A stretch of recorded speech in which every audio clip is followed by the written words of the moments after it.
But we didn't have love. No, we didn't have love. We had faith that could move any mountain. But it wasn't enough, 'cause we didn't have love. We had wings, but we did not fly. We had vision, but we didn't have sight. Can we forgive so the whole world can live? Love, love one another. Leaving the past, believing in the power of love. Love one another,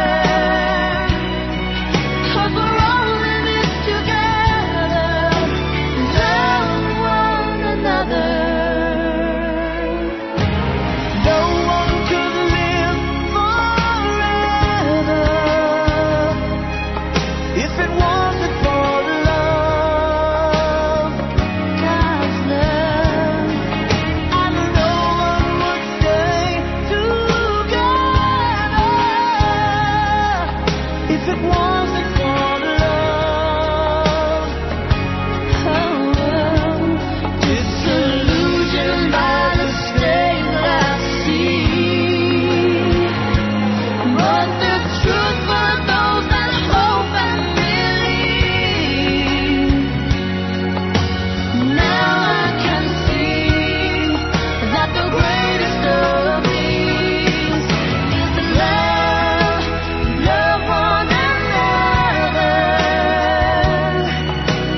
Leaving the past, believing in the power of love.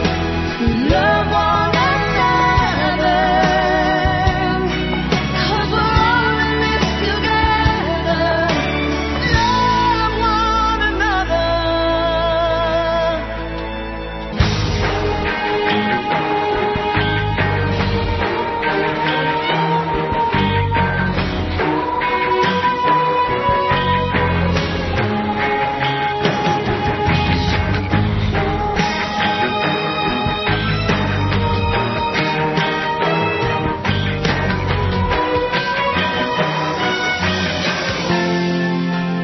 Love one another,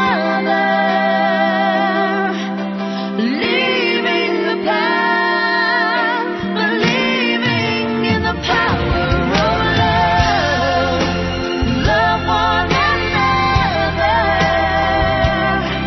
'cause we're all in this together. Love one another. Love, love one another. Leaving the past, believing in the power of love. Love one another,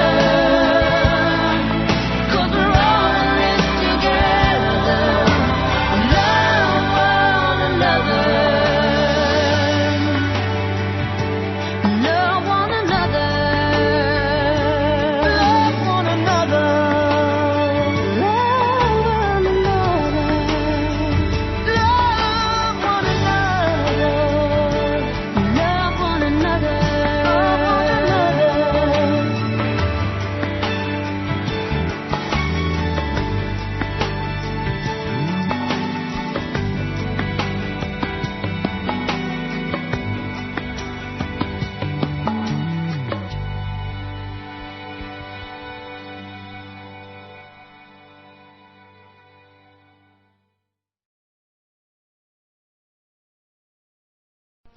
Well, this morning, Rick, our question is, what does love accomplish? And our theme text is found in 1 Corinthians chapter 13, verse 13.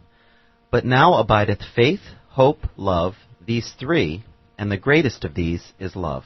And, Jonathan, 2 out of our last 3 weeks, we've discussed the previously mentioned text. We've had that theme text. This is our third time now. We don't usually do that. First, we talked about faith and its role in our lives. Then we looked at hope and its role in our lives. And now it's time for love. It's a love session. Well, not really. The greatest of the three. What is love? Are there different types of love? Why is it called the greatest of these attributes? It's interesting because, we look at faith as a Christian, you say, well, faith is a centerpiece of your life and you have to have hope. But this scripture is saying, but the greatest of these is love. We all have experience with love. Some have said that love makes the world go round, and some have said that love is the answer, and others have said that love stinks. It depends on who you talk to.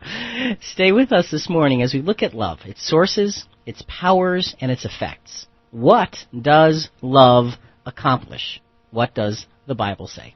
Well, we have two questions for consideration. The first, is love a noun or a verb? And the second question, we're doing a little English lesson this morning. English wasn't one of my strong suits. Mine either. Don't know why I'm trying to do an English lesson, but hey. What is the type of love that the Bible labels as the greatest attribute? And Jonathan, actually, before we go too far here, we do have a guest in the studio with us to kind of watch what's going on. We do. So why don't you introduce her? Well, this is Karen Malik. Karen, why don't you say hi to everybody? Good morning, everyone. I'm really happy to be here. My favorite topic. Oh, okay, so we may have an expert with us. We don't know. We'll have to see as things develop here. But Karen's up visiting from New Jersey. That's right. And here for the weekend, wanted to see what this thing was all about, this radio thing that we do in the morning. So, Jonathan, let's get started. And, folks, if you have a thought, give us a call at 860-442-6102. That's 442-6102. The subject is, what does love accomplish? So, Jonathan, let's define it first. All right. Let's look at love's function as a noun. Okay, and this is from the Merriam-Webster Online Dictionary. And the first definition is strong affection for another arising out of kinship or personal ties, or maternal love for a child. Okay, so the first definition, a strong affection for another arising out of kinship or personal ties. Second definition, attraction based on a sexual desire, affection, and tenderness felt by lovers. The third, affection based on admiration, benevolence, or common interest, love for his old schoolmates. Okay, and so these are actually all part of the first definition. So the first definition, if you will, we sort of misread that, is a strong affection for another arising out of kinship. Second definition is a warm attachment, enthusiasm, or a devotion. And the third is the object of attachment, devotion, or admiration, like baseball was his first love. Hey, how about those Yankees, by the way? And the last definition here, as love as a noun, unselfish, loyal, and benevolent concern for the good of another.